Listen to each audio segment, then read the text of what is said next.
Amerika to'liq ko'lamli bosqinchilikdan omon qola oladimi? 250 yil ichida hech bir armiya uni bosib olmagan, hatto bittasi ham. Britaniyaliklar urinib ko'rishdi, ammo muvaffaqiyatsizlikka uchradilar. Yaponiya Gavayni bombardimon qildi va imperiyasini yo'qotdi. O'shandan beri hamma super kuch xaritaga qarab bir narsani angladi. Amerikaga bostirib kirish urush emas, o'z joniga qasd qilishdir. Lekin bu hech kim hech qachon bermagan savol. Agar bu haqiqatan ham sodir bo'lsa-chi? Amerika to'liq ko'lamli bosqinchilikdan omon qolishi mumkinmi? Bu urush aslida qanday ko'rinishga ega bo'lar edi? Britaniyaliklar buni 1814-yil qilishdi. Ular Vashingtonni yoqib yuborishdi. Prezident boshqargan Oq uy, poytaxt. Bu tarixda boshqa armiya Amerika poytaxtini ushlab turgan yagona holat. Keyinchalik 1916-yil Ponchabillo odamlari Nyu-Meksikoga bostirib kirishdi. Amerikaliklarni o'ldirishdi va keyin chegaradan o'tib g'oyib bo'lishdi. Nihoyat 42-yil Yaponiya Alyaskadagi ikkita kichik muzlagan orolni egallab oldi. Amerika nihoyat ularni qaytarib olganida bu yerda dushmanlar kabi deyarli ko'p odam halok bo'ldi. Hech kim hech qachon materikni zabt etmagan, chunki Amerikaga bostirib kirish dahshatli tushdir. Xaritaga qarang. Ikki okean, Atlantika va Tinch okeani. Ular shunchaki suv emas, balki devorlardir. Faqat Tinch okeani kengligi 5000 milni tashkil etadi. Borollar, o'qimlar, harakatlanuvchi devor. Hatto super kuchlar ham bu masofada bo'g'ilib qolishadi. Shuning uchun Gitler hech qachon urinmagan. Shuning uchun Yaponiya faqat Gavayiga hujum qilgan. Bu juda uzoq, juda qiyin va juda qimmat. Ikkinchi jahon urushi paytida Amerika teskarisini sinab ko'rgan. Tinch okeani bo'ylab bostirib kirish uchun 3 yil, 10 minglab kemalar va butun suzuvchi shaharlar kerak bo'ldi. Transokean bosqini aslida shunday imkonsiz. Hatto zamonaviy harbiylar ham hisob-kitoblarni bilishadi. Bitta tashuvchi guruh haftasiga millionlab gallon yoqilg'i yoqadi. 5000 milni kesib o'tish bir necha hafta davomida sun'iy yo'ldoshlar va suv osti kemalari bilan aloqada bo'lishni anglatadi. Lekin kimdir qandaydir yo'l bilan bunga erishgan deylik. Okeanlar ortida generallar tomonidan emas, balki geologiya tomonidan qurilgan qal'a kabi yer kutmoqda. Tasavvur qiling, dushman floti nihoyat Tinch okeani shimoli-g'arbiy qismiga yetib boradi. Ular plyajlarni kutishadi, lekin jarliklarni topishadi. Olimpiya yarim oroli deyarli okeandan ko'tarilib turadi. Tekis yer yo'q, oson qo'nish zonalari yo'q. Borollar qirg'oqqa artilleriya kabi zarba beradi. Yomg'ir hech qachon to'xtamaydi. Ba'zi joylarda yiliga 12 fut yog'ingarchilik bo'ladi. Bu ob-havo emas, bu urush. So'xil chizig'i o'zi qarshilik ko'rsatadi. O'tkir qo'yalar, yashirin qirg'oqlar, siljiydigan qum to'siqlari. Shuning uchun dengizchilar uni Tinch okeani qabristoni deb atashgan. Bu yerda 2000 dan ortiq kema g'oyib bo'lgan. Deyarli har 3 mil qirg'oqqa bitta. Hatto bugungi kunda ham Kolumbiya daryosi shunchalik xavfliki, dengizchilar uni kesib o'tish uchun maxsus litsenziyaga muhtoj va ular hali ham kemalarni yo'qotishadi. Bitta kuchli shamolda noto'g'ri to'lqin, tamoman yo'qolish. Bu betartiblik ortida yana bir to'siq. Qirg'oq tizmasi yotadi. U baland emas, lekin dengizga yetarlicha yaqin joylashganki, bulutlarni ham, parchalangan orzularni ham ushlab qoladi. Asrlar davomida turishi uchun qurilgan mayaklar ham okean qirg'oqni yeb borayotgani sababli ichkari tomonga qayta qurilishga majbur bo'lgan.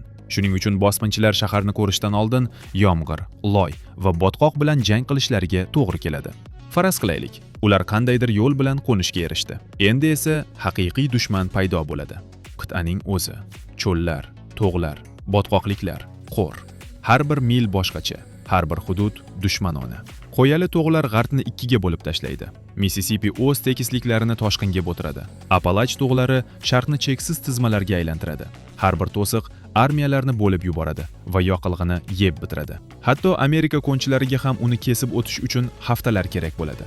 Urushda esa bu mutlaqo umidsiz bo'lar edi. Buyuk tekisliklar tekisdek ko'rinadi, lekin u yerda ochiq maydon bor xolos. Dronlar yoki samolyotlardan yashirinishga joy yo'q. Cho'llar esa issiq bilan dvigatellarni halok qiladi. Qish esa ularni muz bilan sindiradi. Tabiat bosqinchilarni faqat sekinlashtirib qolmaydi, ularni och qoldiradi. Yoqilg'i quyish nuqtalari yo'q, zavodlar yo'q, do'stona mahalliy aholi yo'q. Har bir shtat chegarasi yana bir frontga aylanadi va bu yerda allaqachon yashab kelayotgan 330 million odamni hisobga olmasdan iloj yo'q. Ularning aksariyati qurollangan. Bosqinchi eshitishni istamaydigan bir haqiqat bor. Amerikada odamlardan ham ko'p qurol bor. 390 million o'qotar qurol. Har 100 fuqaroga 120 tadan. Bu oddiy armiya emas. Bu 50 millionta ehtimoliy militsiya degani. Men shtatidan Montanagacha, Texasdan Alyaskagacha Har bir uy qo'rg'onga aylanishi mumkin. 15 million litsenziyaga ega ovchilar bor. Bu ko'plab davlatlarning armiyasidan ham ko'proq. Shuning uchun Yaponiya admirali Yamamoto shunday degan: biz hech qachon Amerikani bosib ola olmaymiz, chunki har bir maysa ortida qurol bor. Hatto Amerika armiyasi orqaga chekingan taqdirda ham aholi chekinmas edi. Ular o'z hududini yaxshi biladi. O'q-dorini qishki oziq-ovqatdek zaxira qilishadi. Insoniyat tarixidagi eng yirik partizan urushiga aylanar edi. Afg'oniston bir necha yuz mingta miltiq bilan super qushlarni qon qaqshatgan. Amerika esa 100 millionlab odamlar bilan jang qilar edi. Lekin bungacha yetib borish ham deyarli imkonsiz, chunki osmon hamma narsani ko'rib turadi. Bosqin maxfiylikni talab qiladi, ammo maxfiylik 10 yillar oldinoq yo'q bo'lib ketgan. Sun'iy yo'ldoshlar har bir kemani, har bir samolyotni kuzatib boradi. Dronlar kunlab osmonda muallaq turishi mumkin. Radarlar ikki okeanni to'liq qamrab olgan. 91-yil Amerika sun'iy yo'ldoshlari qum ostida yashirilgan tanklarni aniqlagan. Bugun esa ular orbitadan turib avtomobil raqamlarini o'qiy oladi. Tinch okeanini kesib o'tayotgan flot uchirishdan haftalar oldinoq aniqlanadi. Va ular Gavayiga yetib borishdan ancha oldin avianoslar, suvosti kemalari va qiruvchi samolyotlar tomonidan qarshi olinadi. Sensorlar bilan qoplangan sayyora bo'ylab bosqinni yashirincha o'tkazib bo'lmaydi. Shuning uchun yashirin kirish o'rniga dushmanlar hech kim qo'nmasidan oldin Amerikani ichidayoq yemirish uchun qisqa yo'l izlashadi. Agar kimdir qachondir bosib kirishga umid qilsa, ular avvalo raqamli maydondan boshlaydi. Kiberhujumlar elektr tarmoqlarini ishdan chiqaradi. Fond bozorni qulatadi. GPS va havo harakati tizimlarini izdan chiqaradi. Bitta elektromagnit impuls zarbasi va mashinalar to'xtaydi. Samolyotlar qulaydi. Elektr o'chadi. Bir zumda 21-asr Amerikasi 19-asrga qaytib qoladi. Shundan so'ng dezinformatsiya keladi. Yolg'on yangiliklar, soxta g'azab, soxta dushmanlar qo'shnilarni raqibga aylantiradi. Bu rejalar amalga oshirilayotganda mamlakatni chalg'itib turadi. Mana shu yangi bosqin rejasi. Chunki 330 million aqlni bo'lish 5000 mil okeanni kesib o'tishdan osonroq. Agar bu ham ish bermasa, qoladigan yagona karta qiyomat kartalari. Hammasini yakunlash uchun yaratilgan qurollar nimanidir yutish uchun emas. Bioqurollar, viruslar, Sibir yarasi, ulat, shaharlarni bir necha daqiqada yo'q qiladigan olov. Lekin shundan keyin nima zabt etiladi? Vayrona dashni.